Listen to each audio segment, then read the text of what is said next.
So hello and welcome back to Gumadee's Coins and Banknotes, and today we have a fairly damaged 1931 Australian halfpenny.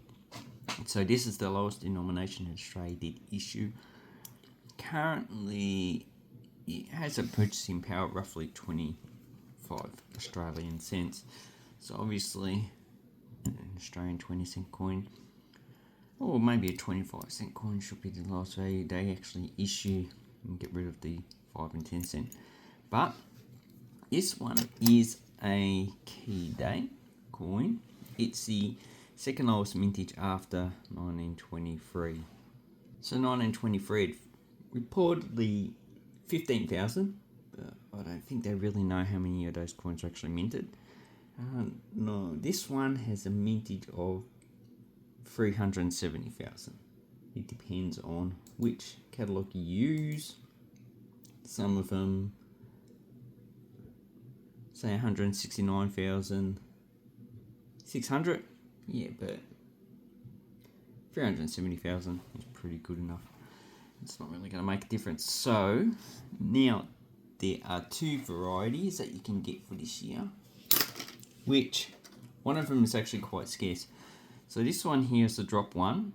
So as you can see, the spacing between the rim and the dates should be the same under each of these.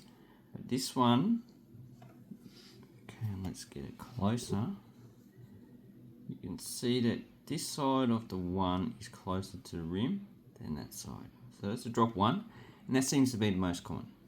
Okay, to get a coin with the one that's upright and same spacing as the first one is actually very hard, and most of the coins that I've seen have the drop one. So if you see a listing saying that this is a scarce error, no, it's the most common coin you're going to get. The scarce coin is the one where the one is in the correct position. So that's the only thing you're going to find on the 1931.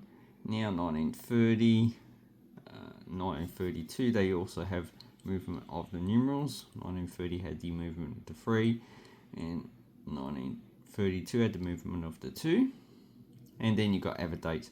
So obviously it doesn't just occur, but the drop 1 also occurs on the Australian penny.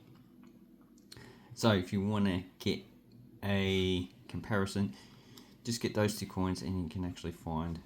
Actually, I might try it now. Okay, so I don't have any 1931s without the drop 1. So here's another. So this is an Australian penny, 1931, has a drop 1, and here's a 1921 with the normal one. So hopefully you can tell the actual difference. So what we have here, we have the drop 1 down there, and this is the actual normal alignment. Well, there's 1921, they had a problem with the 9, which is leaning right, leaning left, should I say. Anyway, and if we compare it to the Australian halfpenny, you can see. Now, if you can't tell the difference between a normal and a drop 1, then obviously there's probably not much I can actually do. You need to find it out for yourself. So both of those are dropped 1s. So with the Australian penny, it's actually a bit scarce. More likely you're just going to get a normal one. With the Australian halfpenny, it's quite normal, and it's the most common coin. So if you're not familiar with online websites, this website, Australia Coins in Australia, it's probably the best you're going to get. Okay, this one has the drop 1, and it has values. So this will be for the drop 1. So obviously the coin I got pretty damaged. I'll make it very good, so probably $1. If you're going to buy it in low grade, just get it in a bulk lot. If you want a better grade, obviously, yeah, you're going to buy an individual coin, not in a bulk lot, because these are going to be assessed as higher grades. And I wouldn't actually grade any of these coins unless it's over AU50. Okay, and then you got the mintage there, the metal composition. So the effigy is the McKennell effigy, and the reverse is the Blakemore.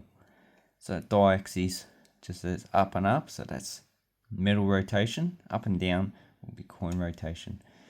Okay, then you got Numistar, so you can compare the actual mintages. So this one's the second lowest, the lowest is 1923. So it gives values here, but you know, these values could be from 20, 30 years ago up until recent, so I wouldn't put any scope into these, but I would say you're going to struggle to get a coin that's, you know, there's 57 cents. Obviously, we don't use 2-cent coins, so probably $1 is the minimum you're going to buy. If you go to a coin shop, you could probably pick them up for 50 cents in a junk box, but not this one.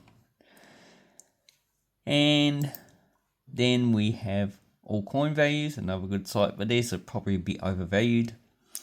It gives the same information, 369,000.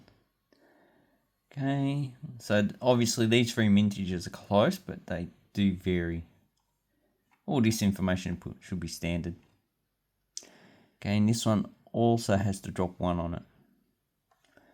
And if you go to eBay, you can see you get 138 coins. So this is not a scarce or a rare coin.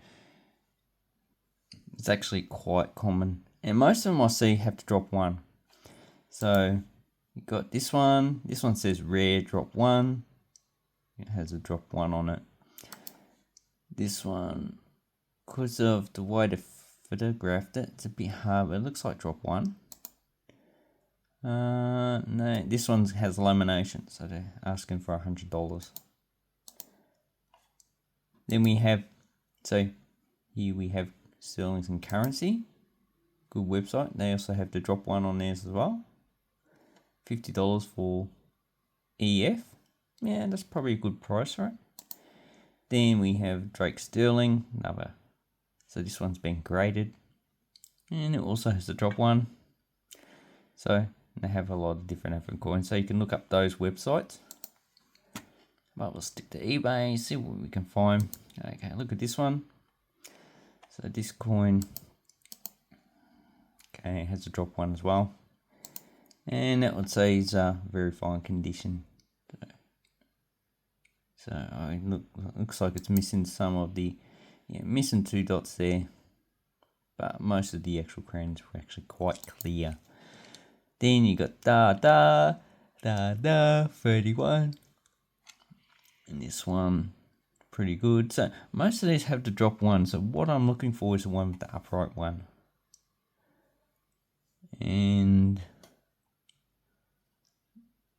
you need to scout each listing. So the upright 1, I don't know what the price is, because most people think that the drop 1 is the scarcest, but obviously it is not. This one, is that?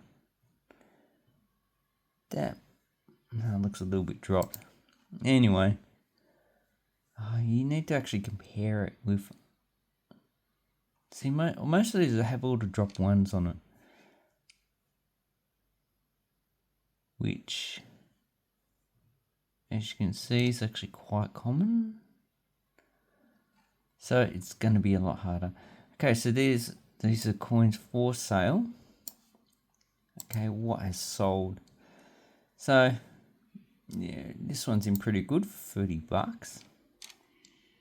And we have a look at it. It's a drop 1. And also probably count the denticles. Looks like the N is in between denticles. So that's probably close to EF condition. So high grade VF, low grade EF. That's a pretty good price for that. Most of the coins you're going to get are actually going to be quite low. So this one is at $13.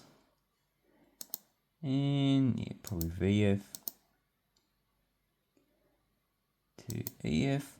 Okay, also if you wanted to know grades, you go to here, Coins in Australia, and it has grades. So if you want to know EF, obviously EF has the crown visible, but a lot of it has been worn, and they give various coin examples. Okay, if you want EF, go here, you can see a lot of the actual crown is actually visible. So using that this coin's probably EF, although the photo's not that good.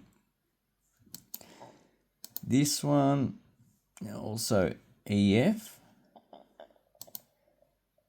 And this one might be VF.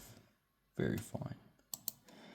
Okay, so that's, you need to use your own judgment to actually grade these coins.